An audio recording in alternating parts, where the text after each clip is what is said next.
Peace, duelists, ladies and gentlemen.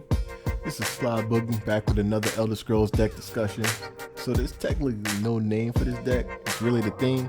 Like a killer machine in war mode, this is an early to mid game high aggression build that's designed to pick apart your opponent's monsters and at the same time strengthen yours. I'm in attack mode with this build, so we're gonna get straight into it. I played this live in the past. Definitely check me out. I do often go live on the weekends, but allow me to introduce or reintroduce the Silent Sounds world. Let's get it. So this is the profile. We're utilizing Goblins to weaken our opponents while being able to punch early. We have a few cards that can help power through your opponent as well as neutralizing and destroying single target creatures. Curse is pretty much the base effect for a lot of the creatures in this build. A lot of our creatures make our opponent go -1 on attack and defense. This is good to outright destroy creatures or weaken them. So yeah, we're not looking at monsters being much of a threat. So what I want to do now is what I usually do is just take some time to shine a light on some key cards, recommending that you run the max amount for each. We have Bloodied Hand Chef. His effect benefits off of almost every card in this build with the way the weaken effects can go off. He's a goblin as well, clearly, so he boosts off of Mercwater Skirmisher. He's not bulletproof. He can be easily countered by silence or lethal. However, if left unchecked, Chef can absolutely KO. I highly recommend you run this at 3. There's no reason why you don't. So let's move on to the second card. We have SharePoint Dragon, OP staple. SharePoint is the super walking roaring curse of the deck. Like this is curse on crack. Makes your opponent's monsters go -2/2 on attack and defense, but also increases the weaken effects that you already applied by additional 1/1. So your curse does 2/2 with him on the field, pretty much. Like that's how badass he is. He is rare, but his effect is easily an epic with the way he synergizes with every aspect of play here. Every weaken effect is boosted with him on the field. He, in effect, doubles the power that Bloody Hand Chef gets when, the weaken effects go off. You know what I mean? Like, it's just so much going on when with him going on the field. It just helps speed shit up. Leaf Lurker, like SharePoint Dragon on the field, Leaf Lurker is spoiled for choice with who to summon and who to destroy. Yeah. I love SharePoint. Alright, so my final and one of my most solid cards in this build is Cliff Racer. You have the Goblins mainly setting up, weakening, getting some attacks in. So this is where this motherfucker comes in. A rare 5 cores, 4 attack, and 4 defense with charge. This is the wake up card to let your opponent know that you're not messing around. You pop him out of nowhere and punch fast and quick. Nothing to it.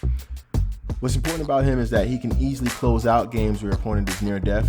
He can punch past guards like Hiss Mage, so you can let your other monsters attack as well. And then remember, he's a 5 cores, 4 attack, 4 defense. So he can attack and sometimes be alive for next turn. So yeah, he's definitely stable, sturdy. He combos off of Galen because again, him getting boosted to a 7/7, you absolutely want that card in your hand when it's time to close it out. And that's pretty much why why I recommend him in 3. Racer is the perfect card that you always want to see when your opponent's under 10 health. You draw it, you already know you're swinging. You got an open lane, it's game. Yeah.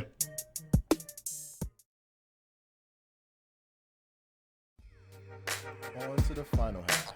Yes. Let's get it. Hey. So, moving on to the final half of my subjective strategy, my personal opinion. Yes, sir. The positioning and overall keeping your monsters alive are important. Most of the monsters that you've seen in this build, overall deck showcase, they have low defense. So it's important to not let anything stand in front of you to block your attacks or otherwise destroy your monsters. You saw the Factotum guard set up in the recent video clip. I conceded to that. So know that early game setup and aggression are key. Getting caught with guard in both lanes, your opponent having 6+ cards in hand, it's not going to be a good look as the turns keep moving. Remember, draw power is not something we have at all here. So we want to treat it like a robbery. We want to get in and get out. Considering the overall unpredictable ways your opponent can play and the RNG of whatever it is that you draw, it's important to have that same warrior mentality of proper positioning and attacking. Again, proper positioning and attacking. So as you can clearly see by the match in play, Let me show you some more. I have Chef and Murkwater Witch in the hand, which is a great combo to start with. The idea is not to rush, but to wait and time my attacks, because a counter works off of our opponent placing a monster on the field. So yeah. I mean, basically we setting it up to keep Chef alive and using the other goblins to keep his attack power growing. We're not relying on actions at all with this hand. Our monster effects is doing the heavy lifting in terms of weakening my opponent's monsters. So our opponent, who clearly needs a monster to survive, is going to have a difficult time answering me.